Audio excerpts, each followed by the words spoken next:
apa kabar? Kita melanjutkan hari ini, Rabunya masih seperti hari Selasa kemarin, Rabu berisik, Bung Rocky. Karena memang keberisikan ini pasti akan terus berlanjut gitu, karena yang memang situasinya kelihatannya terus memburuk. Ini kan bahkan sekarang Ibu Sri Mulyani kan sudah dengan tegas menyatakan kemarin bahwa sekarang dulu persoalannya pandemi, sekarang itu justru yang dihadapi adalah soal kenaikan harga. Nah, kalau ngomongin kenaikan harga ini kan dampaknya langsung ke masyarakat gitu, karena kalau ada dua sisi sebenarnya kenaikan harga ini. Dari satu sisi buat pemerintah itu pendapatan meningkat karena komoditi-komoditi naik harga di pasar internasional. Tapi buat rakyat ini pasti kabar buruk karena semuanya naik. Saya kira itu hal yang sangat menarik. Dan kemudian juga soal ini kan dilanjutkan oleh Presiden, misalnya kemarin soal minyak goreng itu keluar BLT-nya gitu ya. Dan orang kemudian menyoroti satu, dulu Jokowi itu paling anti ngomong paling anti dengan BLT, kenapa sekarang melakukan BLT, dulu kritik SBY begitu ya. Dan kedua, BLT minyak goreng ini kan menunjukkan betapa pemerintah itu kalah lawan mafia, lawan kartel minyak goreng kan.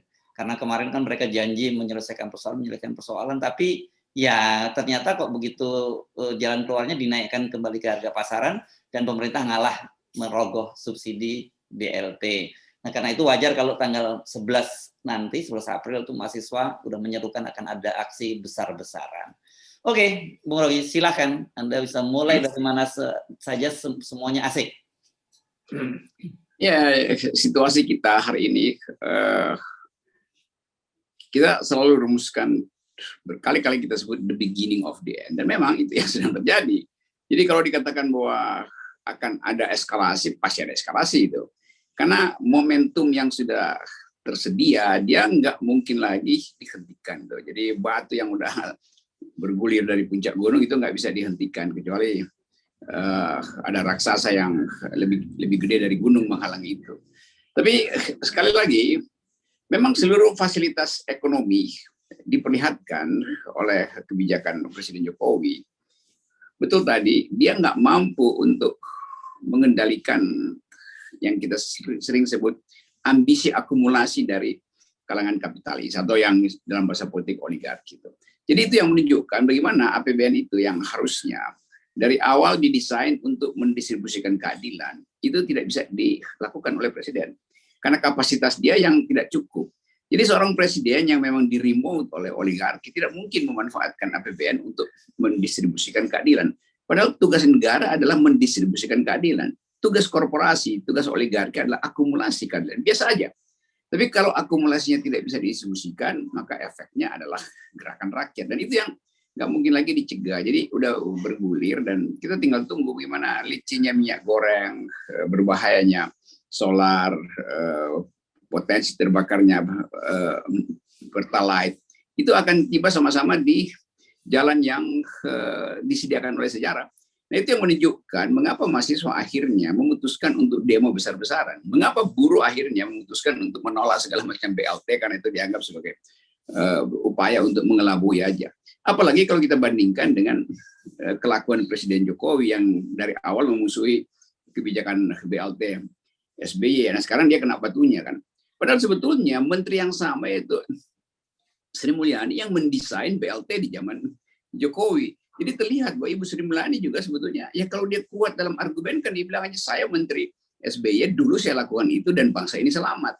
Tapi karena Sri Mulyani udah kehilangan rasa etisnya, jadi akhirnya Menteri Keuangan jadi petugas juga tuh. Dia nggak punya lagi pikiran konseptual sebagai orang yang ditrain dalam macroeconomics dan public policy. Dia nggak punya pengetahuan itu lagi. Jadi sekali lagi memang udah berantakan dan udah tercium oleh investor internasional bahwa kabinet Jokowi udah selesai sebetulnya. Semua kabinetnya udah rapuh. Kita tinggal tunggu ya satu sentilan kecil udah pasti runtuh. Jadi kalau kita bilang orang masih mau bikin lagu 2024 ganti presiden atau tagline ganti presiden 2024 nggak bisa lagi. Mahasiswa udah nggak mau bicara itu. Mahasiswa ingin setelah 2 minggu ke depan habis Lebaran ya udah ganti aja presiden. Kan itu intinya. Dan semua analis juga lakukan itu. Jadi bukan karena kita ingin mengganti presiden mendahului sistem elektoral 2024, tapi rumus sosiologi mengarahkan kita ke situ. Rumusnya siapa yang bikin? Ya yang bikinnya istana sendiri. Istana sendiri yang bikin kekonyolan-kekonyolan. Jadi jangan lagi dianggap nanti mahasiswa ditunggangi, buruh ditunggangi. Lo istana sendiri yang dungu kok. Nah, karena itu penting untuk diinformasikan bahwa sesuatu yang sudah digerakkan oleh sejarah tidak mungkin lagi dihalangi oleh kekuasaan apapun. Itu yang sering kita sebut sebagai hukum-hukum sosiologi, atau dalam sosiologi Islam disebut sunatullah. Itu prinsip yang harus terjadi. Jadi sekali lagi kita bersiap-siap aja. Tanggal 11 pasti ada gerakan mahasiswa, pasti ada gerakan buruh. Dan itu ujian aja sebetulnya untuk hal yang lebih besar nanti. Karena tetap ini bulan Ramadan, masih ada ya sopan santun dan menjaga kebersihan bulan Ramadan supaya tidak ada kekerasan. Tapi kekerasan itu tidak mungkin dihindari di ujung nanti. Kalau kekuasaan masih ngotot aja dengan sistem politik yang ingin diperpanjang, demokrasi yang dia kangkangi, dan ekonomi yang tidak mungkin dia kendalikan lagi karena seluruh sistem sudah diserahkan pada pasar. Dan pasar adalah peralatan utama oligarki untuk memeras rakyat. Nah, kalau kita melihat semua indikator ini memang sangat berat. Kenapa? Karena krisis itu sekarang sudah langsung masuk ke dapur rakyat Indonesia, ya. Dua faktor tadi itu, Pertalite dan gas 3 kg yang akan dinaikkan itu betul-betul itu pilihan yang sulit sekali bagi pemerintah. Satu sisi menunjukkan betapa pemerintah memang nggak punya duit lagi untuk menahan itu subsidi, tapi di satu sisi itu pemerintah juga berpikir dampaknya sangat serius. Ini Pertalite ini kan sekarang BBM yang paling murah karena premium segera akan dihapuskan, dan prakteknya juga sudah susah orang. Tetapi orang juga cari premium juga susah. Yang ketemu Pertamax yang baru saja dinaikkan gitu. Sementara gas melon, nah kalau gas melon ini dampaknya serius, Bung Rocky. Ini rumah tangga kelas bawah, warung Tegal, pedagang gorengan, semua itu pakai gas melon kan. Dan kemudian kalau kemudian minyak goreng juga kemudian disubsidi hanya 100.000 buat para tukang gorengan, itu nggak cukup 100.000 untuk 1 bulan. Saya kira kalau itu diketahui oleh orang-orang yang lumayan ada otaknya, misalnya ya paling nggak separuh otaknya masih jalan, Erlangga, Hartarto, Sri Mulyani, Menteri Lutfi, itu kan orang-orang yang ngerti tentang hubungan antara keresahan sosial dan kenaikan harga. Kalau di Eropa, pemerintah udah jatuh, begitu harga-harga naik, pemerintah mundurkan diri. Itu etikanya begitu. Ini justru harga jatuh, ekonomi memburuk, dia mau memperpanjang. Karena memang otaknya nggak mampu untuk melihat hukum-hukum sosiologi. Jadi sekali lagi, basic needs kita udah di tingkat subsisten, bertahan, dan orang akan balik lagi kayu bakar. Itu artinya hutan akan dirusak lagi. Di desa-desa pasti terjadi itu. Saya dapat keterangan dari teman-teman yang habis mendaki di sekitar Gunung Sindoro segala macam itu juga begitu. Rakyat udah nggak bisa beli LPG, jadi mulai lagi ibu-ibu, nenek, mak-mak sendiri, bukan lagi bapaknya tuh, yang datang bahkan naik sampai puncak gunung untuk cari kayu bakar kering. Itu jalannya 5-6 jam setiap hari. Jadi akan terjadi perusakan hutan akibat dari soal-soal dapur tadi. Jadi ini satu kompleks persoalan yang ya gampang aja kita terangkan sebetulnya. Yaitu harusnya mundur aja kabinetnya kan, supaya ada mindset yang berubah. Walaupun orang merasa oke, mundurnya kabinet nggak menyelesaikan soal, iya, tapi dengan mundurnya kabinet ada moral publik yang dibangkitkan ulang, bahwa masih ada harapan, karena akan ada perubahan. Nah, mundurkannya kabinet itu artinya presiden juga harus menghentikan aktivitas politiknya. Dengan kata lain, presiden bilang aja, saya nggak mampu lagi, ya mundur aja. Jadi mundurnya presiden itu justru menyelesaikan masalah. Jangan sampai dimundurkan di jalan, dan itu buruk sekali kan. Citra presiden kita berkali-kali dimundurkan di tengah jalan karena krisis ekonomi. Jadi Pak Jokowi mungkin dia kerahkan segala macam dukunnya juga pasti udah nyerah, karena dukun itu juga kan melihat fakta di lapangan. Dukun kalau nggak ada Pertalite, motornya juga nggak bisa jalan tuh. Demikian juga kiri kanannya tuh, akibat kiri kanannya. Jadi sekali lagi kita rumuskan aja bahwa gerakan mahasiswa dan gerakan buruh udah tiba pada momentum yang sama, tinggal mendirikan monumen. Itu yang dari 1 semester lalu dianalisis oleh FNN, dan itu yang terjadi sebetulnya. Apalagi ditambah dengan keterangan-keterangan ekonomi makro yang ditulis terus oleh Antoni Budiawan, Faisal Basri, Rizal Ramli, semua itu kan kerjaan otak yang dihasilkan oleh kesayangan kita pada bangsa ini. Tapi dituduh sebagai menggerogoti kebijakan pemerintah. Lo pemerintah menggerogoti kebijakannya sendiri karena dia tidak mampu ambil jarak dari oligarki. Kan itu aja intinya. Diputer-puter ya cuma di situ intinya tuh. Masa presiden nggak bisa mengendalikan harga minyak goreng yang bener aja tuh. Terus ngapain dia jadi presiden tuh? Kan mending jadi petani sawit aja sebetulnya yang sekedar metik-metik hasil bumi.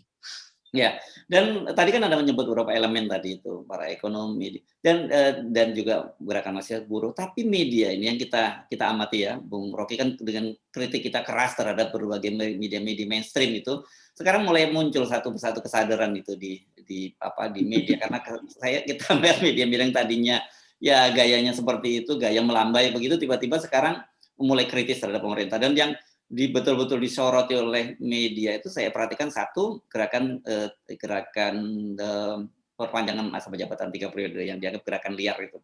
Kemudian yang kedua, yang salah satu menteri yang paling banyak diincar oleh media saya amati itu adalah Lutfi. Ini karena berkaitan dia janji-janji soal minyak goreng itu berkali-kali janji tidak terpenuhi. Janji mau mempublikasikan mafia minyak goreng ternyata sampai sekarang ditunggu-tunggu juga tidak terpenuhi. Nah, ini yang terbaru disoroti itu tadi, janji akan menstabilkan harga minyak goreng sebelum Ramadan, tiba-tiba sekarang yang terjadi malah pemerintah mengambil BLT karena membiarkan harga minyak goreng kemasan ke pasaran gitu. Kita paham itu. Media-media kan di belakangnya juga cukong partai sebetulnya, sama aja lagi nunggu momentum. Tapi sekarang momentumnya nggak bisa dia cegah tuh. Kalau kita membayangkan bahwa yang disasar masih menteri, ya dialah biasalah itu kan. Tapi sebetulnya kan nggak fair juga. Menteri Lutfi udah bilang dia nggak mampu. Bahkan dia tahu bahwa yang dia kerjakan itu sebetulnya ya cuma penggalan dari yang dikerjakan oleh presiden. Kan itu dia lemparkan kembali poin itu pada presiden. Dengan mengatakan ya saya nggak mampu dan saya tahu tapi saya nggak bisa ucapkan siapa mereka. Itu artinya Lutfi mau bilang presiden yang justru tahu tuh. Jadi kasih perintah lebih keras dong. Tapi presiden kan nggak mungkin. Karena dia sendiri adalah bagian dari oligarki itu. Jadi konyolnya di situ. Pers juga mainstream konyol karena hanya menyoroti Lutfi. Lutfi juga konyol. Karena konsekuensi dari dia bilang nggak mampu, ya mundur.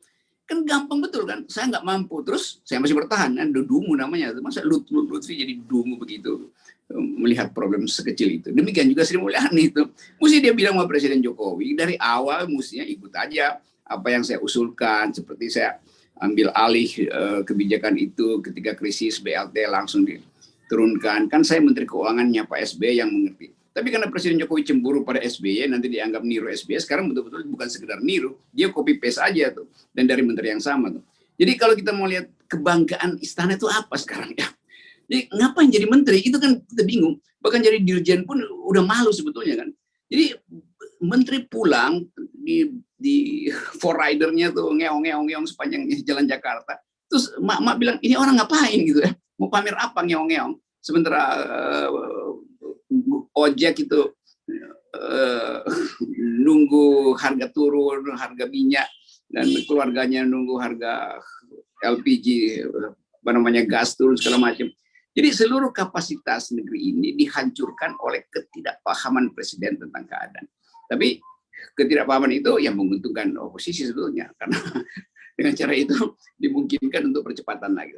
Jadi kita tetap anggap bahwa 2 minggu ke depan ini gerakan buruh dan gerakan mahasiswa akan eskalasinya akan naik. Walaupun mungkin masih sedang-sedang, tapi setelah Lebaran biasanya kantong udah kosong karena itu mau disuplai dengan BLT segala macam. Tapi tetap basis pengetahuan rakyat sekarang bukan lagi pada soal pentingnya dia dapat subsidi, tapi dia udah tahu bahwa kekuasaan sudah sedang berakhir. Oke, dengan cara begitu nanti terpaksalah kemudian jungkir balik ini para pendukung Pak Jokowi untuk memberikan argumen. Kemarin juga soal deklarasi abdesi, saya lihat para menteri di Komisi 2 itu mulai dari yang di istana sampai menteri dalam negeri jungkir balik untuk memberikan semacam justifikasi. Sekarang BLT ini juga terpaksa politisi PDIP yang memberikan justifikasi apa yang terjadi ini. Tapi saya kira ini ibaratnya benar sekali kalau kita membayangkan mereka ini kemarin saya membaca ada istilahnya kemarin Pak Jokowi harga-harga itu seperti orang yang bersembunyi di balik ilalang gitu. Itu banyak ular di ilalang tuh yang sembunyi di situ. Tetap inti kita seluruh teori dan kapasitas negara udah selesai. Dan kita mesti bersiap-siap mencari tokoh-tokoh yang bisa menuntun dalam waktu sementara sebelum sidang istimewa MPR untuk memilih presiden baru kan. Kan kita mesti bayangkan itu sebetulnya supaya nggak berantakan. Jadi siapa kira-kira yang bisa memastikan bahwa 2 minggu ke depan nggak ada kerusuhan sosial? Nggak ada. Dan itu artinya kita mesti lihat apa hukumnya. Kalau Presiden Jokowi dipaksa turun oleh ekonomi, bukan dipaksa turun oleh rakyat ya, dipaksa turun oleh ekonomi itu. Yang mesti disiapin ya teori pertama ya, pergi pada konstitusi. Konstitusi mengatur triumvirat yang akan menguasai sementara pemerintahan sementara. Dan kalau ada triumvirat misalnya ada Pak Menteri Pertahanan, Menteri Dalam Negeri dan Menteri Luar Negeri. Dari tiga profil itu ya Prabowo yang paling punya profil memerintah kan 2 menteri yang lain kan itu menteri ya rendah aja legitimasinya tuh, Menteri Dalam Negeri maupun Menteri Luar Negeri. Jadi kita mesti juga bayangkan itu tuh. Lalu kemudian diperlukan tokoh publik, mungkin Pak Amin Rais masuk lagi, Pak SBY datang lagi, Pak Yusuf Kala datang lagi. Ya sebaiknya istana berpikir itulah, nggak usah dia pikir rumit-rumit lagi buat ngumpulin big data baru apa. Dan, jadi ini kan ngandalin big data sementara big problemnya dia nggak ngerti itu intinya tuh. Kita sih senang-senang aja kekacauan itu memang diperlukan oleh sejarah untuk pembaharuan. Ya, jadi kita sambil menunggu tanggal 11 ya, 11 April ketika nanti akan ada gerakan mahasiswa besar-besaran, dan saya lihat ini sudah disambut di berbagai daerah. Dan satu lagi ini juga yang cukup menarik, memang kesadaran di mana-mana pulih. Ini ada 6 partai yang sudah bergabung, partai-partai non parlemen itu kemarin berkarya juga bergabung untuk menggugat PT 20%. Jadi sebetulnya persiapannya bagus kan. Dan jangan lagi Mahkamah Konstitusi bilang bahwa ini legal standing Anda apa, itu makin dungu juga nih Mahkamah Konstitusi. Kan sebetulnya dalam keadaan semacam ini Mahkamah Konstitusi ambil inisiatif yang biasa disebut judicial activism, kasih interpretasi. Kan kekacauan ini apa namanya, eranya Pak siapa yang bakal jadi iparnya Pak Jokowi itu. Justru dia bisa berperan, kasih tahu pada calon iparnya bahwa konstitusi kita bilang dalam keadaan semacam ini hentikan isu perpanjangan kekuasaan. Dalam keadaan semacam ini ambil langkah strategis, yaitu rubah kabinet dengan memasukkan tokoh-tokoh lain yang mungkin kritisi kan kalau Mahkamah Konstitusi otaknya bagus, dia bisa kasih itu tuh semacam assessment konstitusional karena keadaannya darurat. Bahkan Mahkamah Konstitusi bisa bilang ini pradarurat loh. Maka Mahkamah Konstitusi bisa kasih nasihat itu. Tapi kita nggak tahu apakah calon ipar bisa kasih nasihat pada presiden. Ini yang menarik, kemarin berlangsung sidang di Mahkamah Konstitusi, yakni gugatan Undang-Undang Ibu Kota baru yang diajukan oleh antara lain Bang Abdullah Yahya Mahwad dan teman kita Marwan Batubara. Jadi yang memimpin adalah Ketua Mahkamah Konstitusi Anwar Usman ya. Dan kemudian ketika di akhir acara, akhir persidangan itu Marwan mencoba menginterupsi, tapi kemudian ditolak dan tetap ditutup, diabaikan saja instruksinya. Ternyata instruksinya itu berkaitan dengan dia meminta harusnya Anwar Usman ini tidak menjadi majelis hakim yang mengadili kasus ini karena ada konflik kepentingan. IKN ini pasti langsung berkaitan dengan Pak Jokowi. Jadi ketika Anwar Usman di situ dia pasti orang akan menaruh semacam kecurigaan kalau toh keputusannya itu nanti menolak, itu pastikan akan ada soal subjektivitas Anwar Usman yang dipersoalkan. Kalau Anwar Usman tiba-tiba menerima, dan ini sesuatu yang tidak mungkin, tetapi kita bayangkan saja, kan bisa terjadi persoalan domestik itu di rumah tangganya Pak Anwar Usman. Ya itu kan ibu kota baru, ibu kota negara, ibu kota negara itu kan ibu kota buat kepala negara. Nah kepala negaranya masih Jokowi, jadi pasti kalau kita bilang Pak Ketua MK nanti kepala negaranya dirubah kok, jadi ibu kota negara akan diresmikan oleh kepala negara yang baru. Ya mungkin dia izinkan itu, tapi dia masih harus berpikir berkali-kali itu. Tapi sekali lagi ini soal etik. Harusnya Pak Usman itu dengan legowo bilang oke, saya tidak akan bertindak sebagai pemimpin sidang, dan bahkan dia mungkin bilang oke, saya abstain, kan gampang kan, supaya orang lihat ada moral clarity pada Ketua Mahkamah Konstitusi. Ini jelas-jelas konflik of interest. Di meja makan mungkin kemarin sang ipar udah dengar Pak Jokowi bilang ya mungkin nanti Pak Marwan dan teman-teman akan datang ke tempat MK ya. Sinyal itu aja udah bisa menyebabkan keputusannya dibuat lebih dahulu kan. Marwan bersaksi, sebetulnya keputusan sudah dibuat sama Ketua Mahkamah Konstitusi. Ya. Jadi sekali lagi bangsa ini rusak dalam dua hal, itu etika konstitusi dirusak oleh orang-orang yang justru paham konstitusi, dan etika birokrasi yang menimbulkan kebencian orang melihat menteri-menteri itu yang udah kelihatan dungu, nggak bisa bikin keputusan, tapi masih ada bergerombol di sekitar situ. Lalu pertanyaan besarnya, ngapain sih pertanyaan besarnya, ngapain masih ada ide memperpanjang kekuasaan? Malulah. Jadi kata yang paling gampang sekarang, lu kok nggak malu ya? Lu udah nggak punya prestasi, tapi mau nambah kekuasaan. Jadi gampangnya begitu tuh. Jadi kita hanya balik pada common sense publik aja. Ini orang nggak tahu malu. Kira-kira itu pendapat orang jalanan. Ya, tapi kan ini cara berpikir orang di luar istana. Tapi kalau cara berpikir Pak Jokowi, kita harus bersyukur punya presiden seperti Pak Jokowi itu. Saya kira akan dicatat nanti oleh sejarah bahwa ada satu kabinet yang betul-betul dungu dan masih udah dungu tapi masih rakus kan gitu kan. Biasanya dia pilih aja mau dungu apa rakus. Ini dungu dan masih rakus. Itu keadaan kabinet kita tuh. Oke, Bung Rocky, terima kasih. Kita lanjutkan, ketemu lagi di Kamis Berisik besok ya. Salam 0%. Salam 0%.